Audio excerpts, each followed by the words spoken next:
Go out of your way to get out of your own way by finding your oxygen. I know you may be feeling like you're suffocating and that everything's closing in around you, but Spirit sent me to tell you that this week in particular, you have got to find your oxygen so that you can continue to endure in the good work that you have been called to do.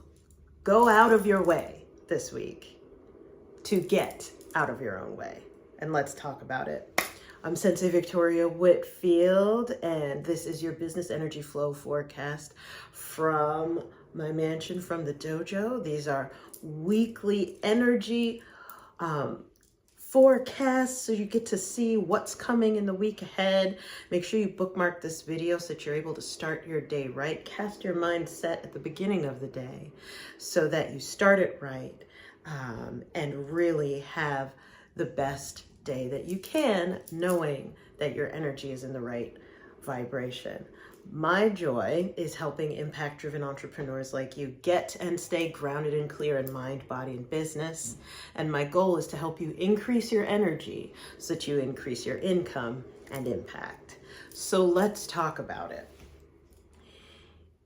This week, this day in particular, or as we say in Reiki in Japanese, kyo dakeba, just for today, we want to focus on finding your oxygen.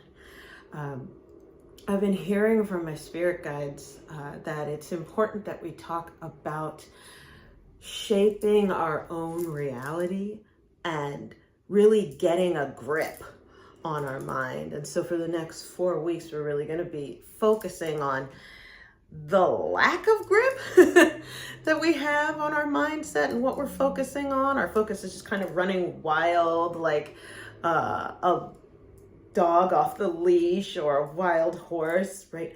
Wherever our awareness goes, our energy flows. And what can happen is that it knocks us off track when we don't have the ability to reel in our focus, right? The what we place our attention on. There's a whole structure behind that. And for this next 4-episode series, we're actually going to be turning not only to history for some examples and background of it, but also we're going to look at algorithmic science, right? We're going to look at technology to support us in the science of the study of the practice of the exercise of directing attention and action. Because for whatever reason, recently, you've been knocked off your A game. And I'm sending you so much love. That's why I record these, is to support you in getting back into the game. And for today in particular, you've got to define and find your oxygen. And this comes up all the time with my private clients. So y'all, if you're watching, you're probably going to sit back and be like, I don't know, I've heard this for the 100 billion thousandth time. So whenever we're going for a flight, right? If you board an airplane, they have right before you take off, there's always the safety presentation to show you what to do in the event of an emergency, right? And they say in the event of turbulence, the oxygen mask may drop from the ceiling. Make sure that you put yours on first before helping others.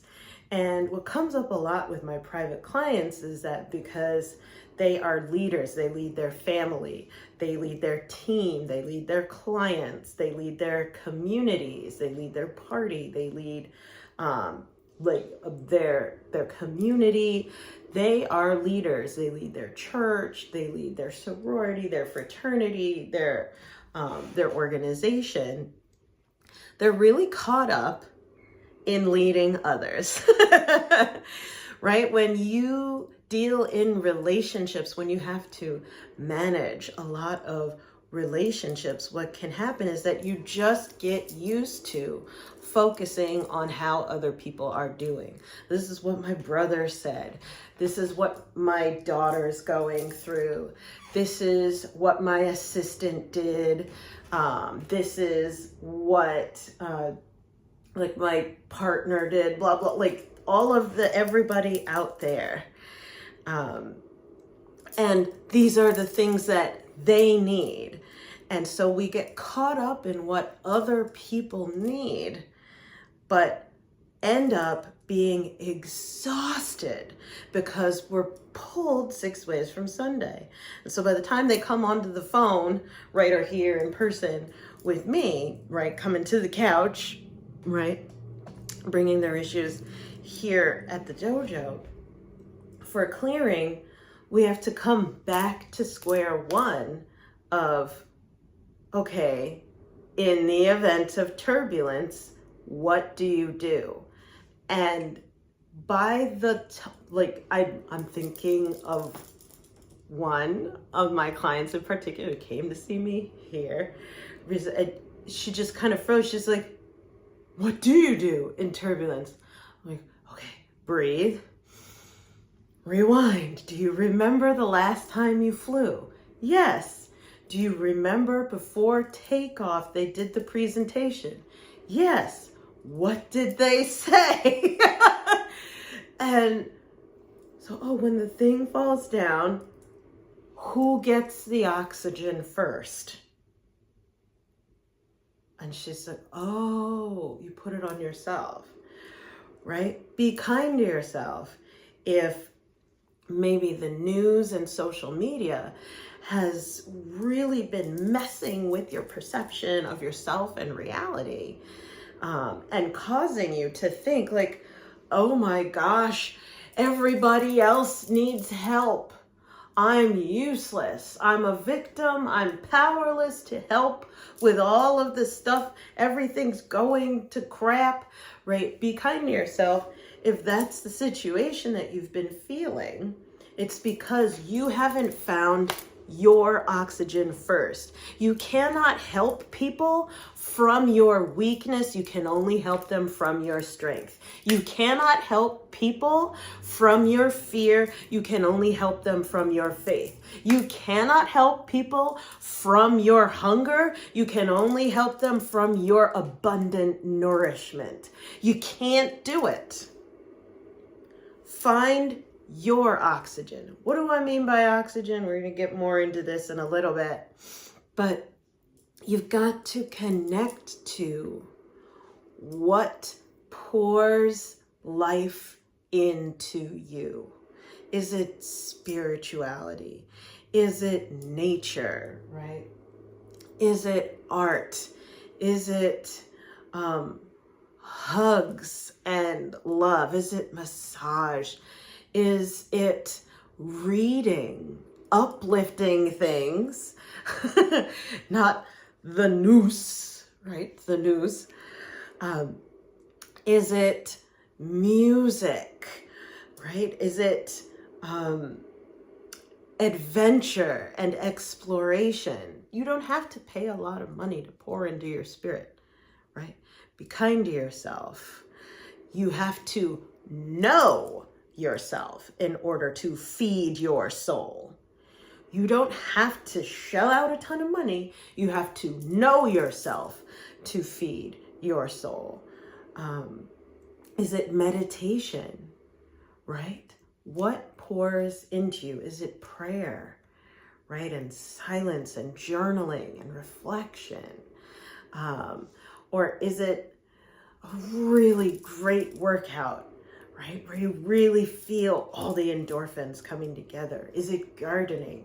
Everyone's different. You have to find your oxygen though, and stop denying yourself of it, because you cannot help others when you are suffocating. You're just going to black out and burn out. My spirit guides are saying you already are. By the time you're watching this video, I don't know who this is for, but I'm hearing by the time you're watching this video, you've already crashed out. And if that's you, I'm sending you so much love. There is help for you. Make sure you join us on Skool. Click the link in the description. Hop on in. That'll also, with the BOGO deal, you'll get also all of the next 12 months a reading, a tarot card reading, so you know what to expect for the next year when you hop on in. There is support for you, and all of the oxygen that we've gathered in the Be Visionary movement on Skool is available to you 24/7. If this is oxygen to you, there's a whole oxygen tank, right? So go ahead, click through on that if it speaks to you. But let's take a look at what we're capable of when we find our oxygen.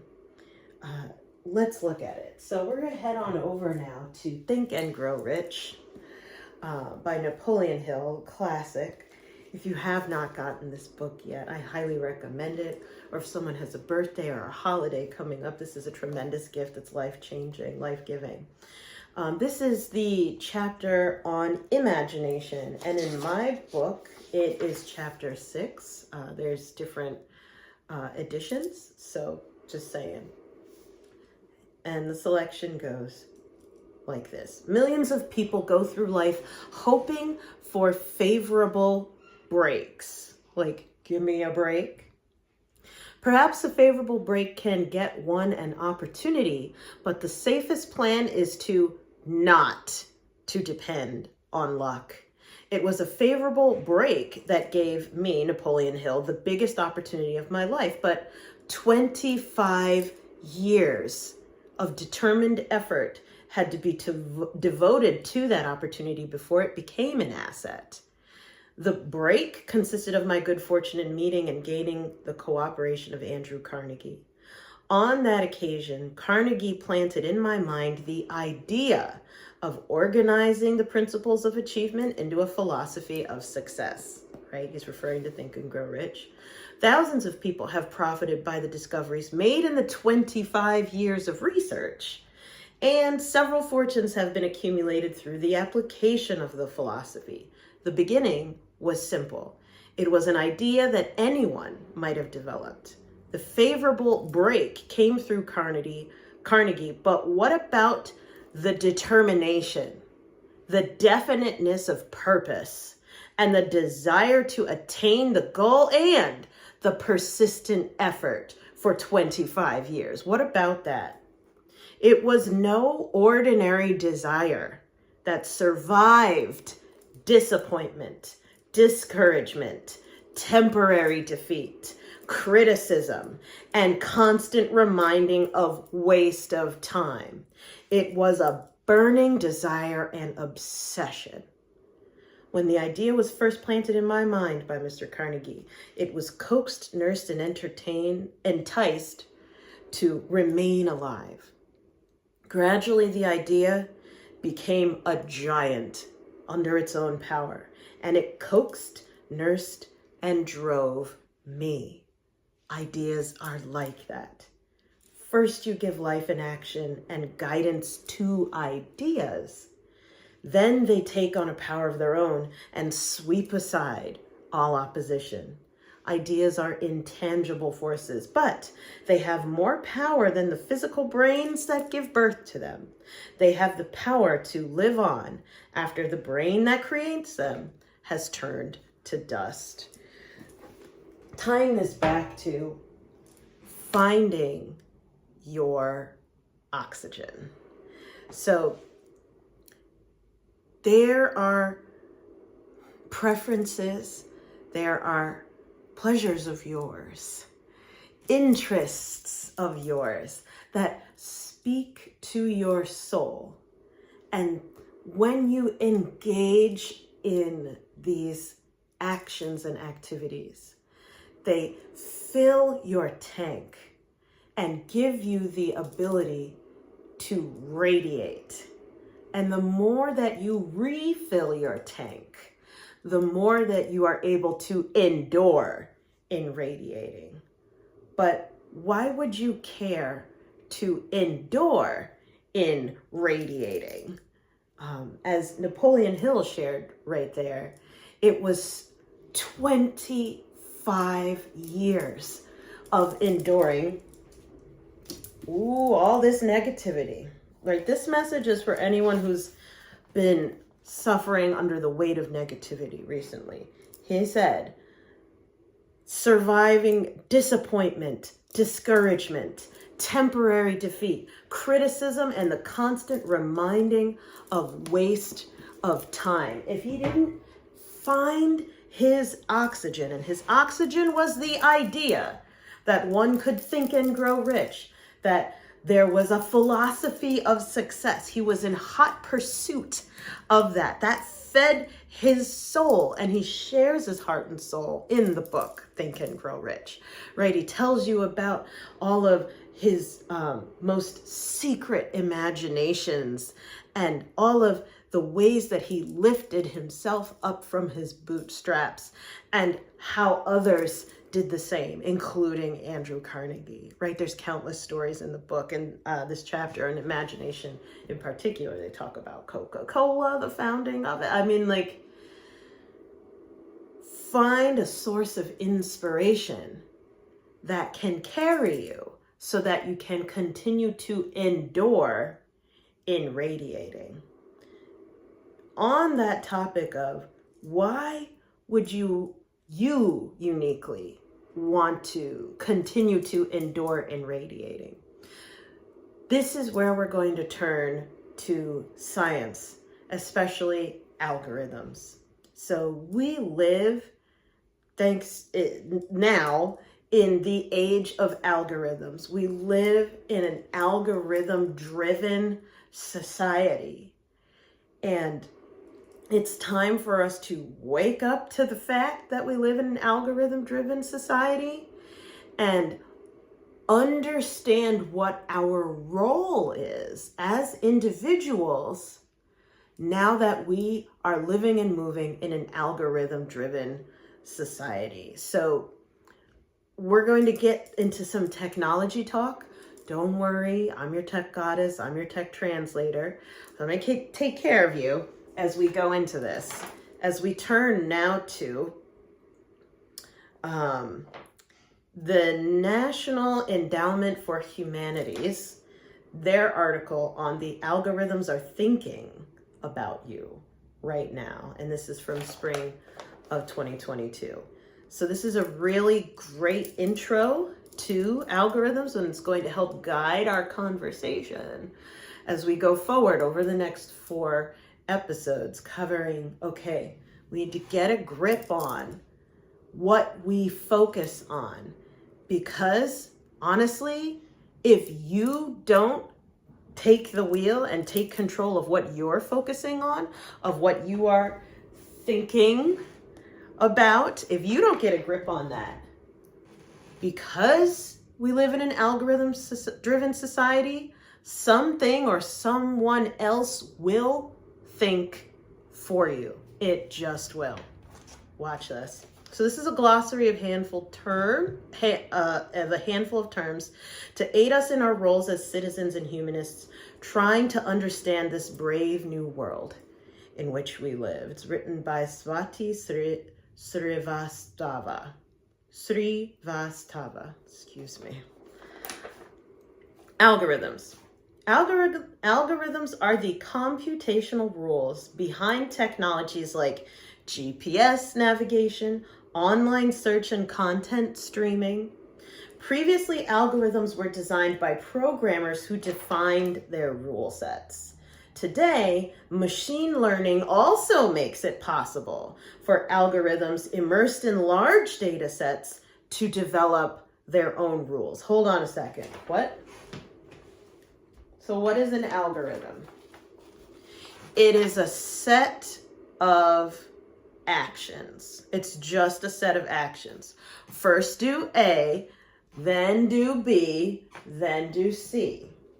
And in this set of actions, there are rules about A, and there are rules about going from A to B. And then there are rules about B, and then there are rules about going from B to C. And that's going on in the background. in your phone, in your computer, in a website, literally anything that you interact with, you're tapping on or you're clicking through, has algorithms embedded into it. We're at the point where before, those rules and those actions used to only be set by people. Now there are algorithms that set those rules. So the computer is coding computers. Unpause. Machine learning may be supervised by training algorithms or left unsupervised to operate with fewer cues. For instance, a handwriting detection algorithm may learn by being trained on a database of pre-labeled handwritten images, or through immersion in a database where the algorithm clusters images based on its own identification. So long story short, the computers are teaching themselves and are deciding what's important for us. That's why YouTube will suggest you the next video after you watch this one, right? Or that's why TikTok will suggest the next video after you watch whatever you're watching, right? That's why Netflix will, those suggestions are coming from the computer. Unpause. Another term, information pollution. As we turn to Google and Facebook for more information and connection, they turn to us for creating unique, algorithmically generated content. What does that mean? People are creators of content. The Facebook and Google are curators and gatherers of content, but we're the producers, they're the gatherers. Unpause. Facebook's algorithms curate information visibility and ordering on a user's newsfeed out of thousands of potential folks. Google-owned YouTube's algorithms select a few recommended videos out of millions. This content curation is largely driven by capturing user attention with clicks without regard for quality. Siva Vaidhyanathan, sorry for that, director of the Center for Media and Citizenship at the University of Virginia, writes in Anti-Social Media that information pollution consists of privileging false or misleading information, information eliciting strong emotions, and information that contributes to echo chambers of reinforced beliefs, all of which make it harder for diverse groups of people to gather to conduct calm, informed, productive conversations. Information pollution is also leveraged by governments for repression. On this basis, Amnesty International released a report in 2019 stating that Google and Facebook undermine human rights because of the algorithm mirroring back to us what it thinks that we want, but everything just starts to look like us as individuals. This is supportive and problematic because things become more homogenous or uniform to everything in my life looking like me and everything in your life looking like you, right? There's a lack of diversity there. Unpause. Algorithmic opacity, so it's opaque. While algorithms aim to govern us, most of us do not understand algorithms. This asymmetry leads socio-legal scholar Frank Pascal to observe in the Black Box Society that, quote, the contemporary world more closely resembles a one-way mirror. Unsupervised algorithms operating in complex deep learning machine structures are especially opaque because they have the ability to identify patterns in ways that may supersede human cognition. What does that mean? Translate that, Victoria. That means that the computer is watching you in such an incredibly intense way that there's no way you could tell what the computer figured out about you. It's beyond your cognition, beyond your ability to even track what that computer just learned about you, simply because you were clicking your phone. unpause. Without clarity on how unsupervised machines learn, it is difficult to assess the appropriateness of algorithmic inferences. In supervised AI systems, there are already distinctions between human in the loop, which means full human command and oversight, right, of the automation and algorithm. Then human on the loop with possible human override. So it's not really, but you can hit the stop button. And human out of the loop with no human oversight. So once it's gone, you can't do it.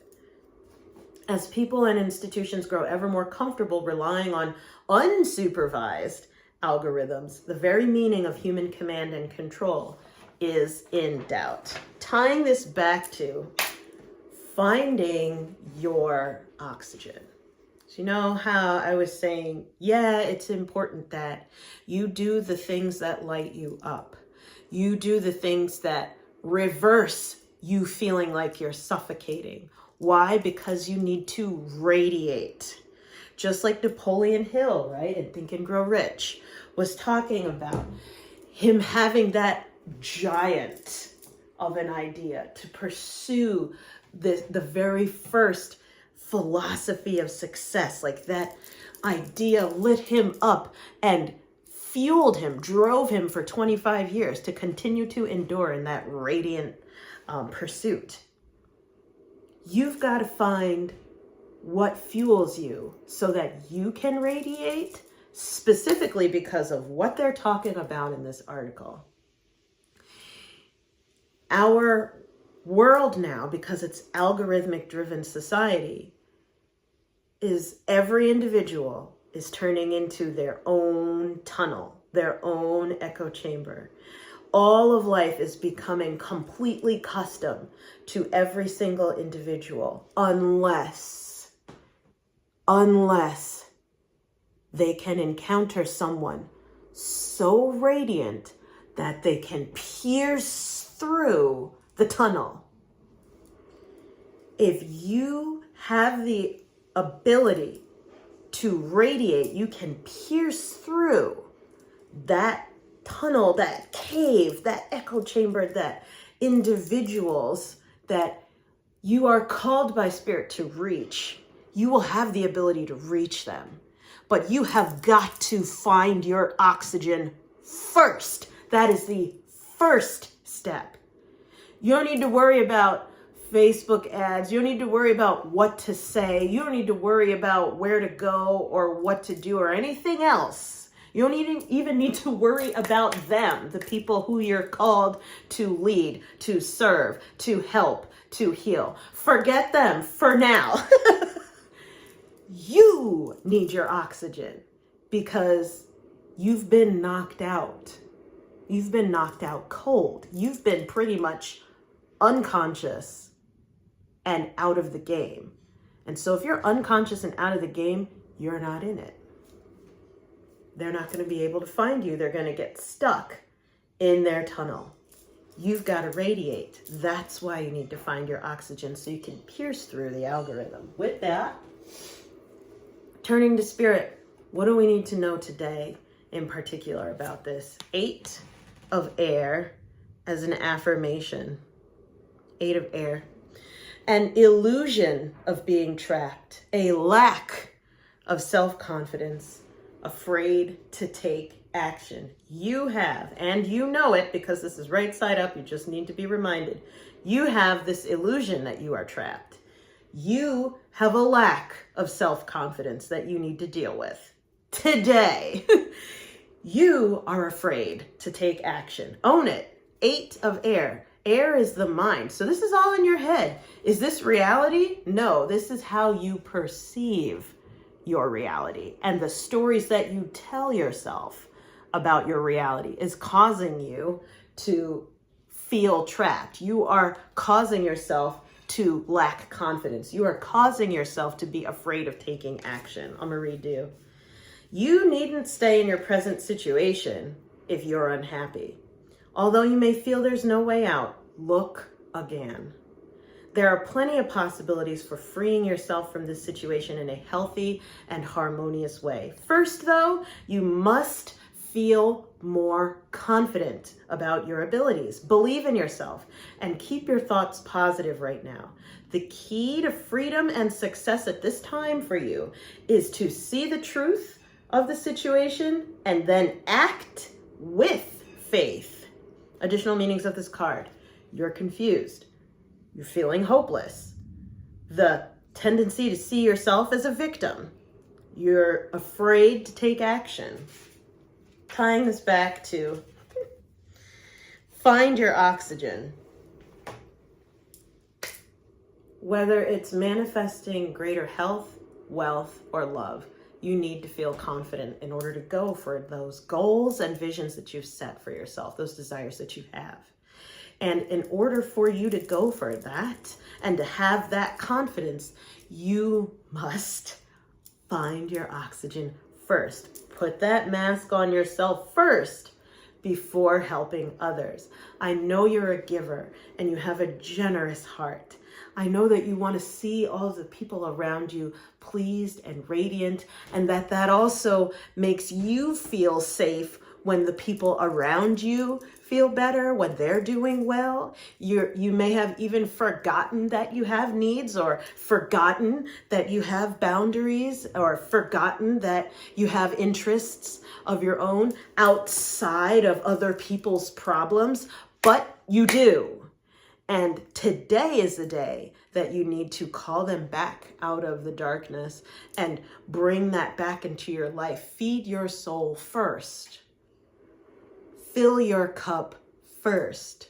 Put your oxygen mask on first. Find it and put it on before helping others. Now, the action step of the day that's going to help you remember your worthiness, remember your value, remember that your pleasure matters, your happiness matters, your oxygen tank is important, and that you can be refueled. We're going to do a strategic meditation as always. So go ahead, open up your school app, right? If it's on your phone, or bring it up on your laptop, and you're going to type in the search bar, luxurious deep ocean journey. Again, type in the search bar to find it. It's the luxurious deep ocean journey. If you're scrolling through, you go to the classroom, you go to the vault of visualizations, and you're going to click on the deep relaxation meditation section and scroll to the luxurious deep ocean journey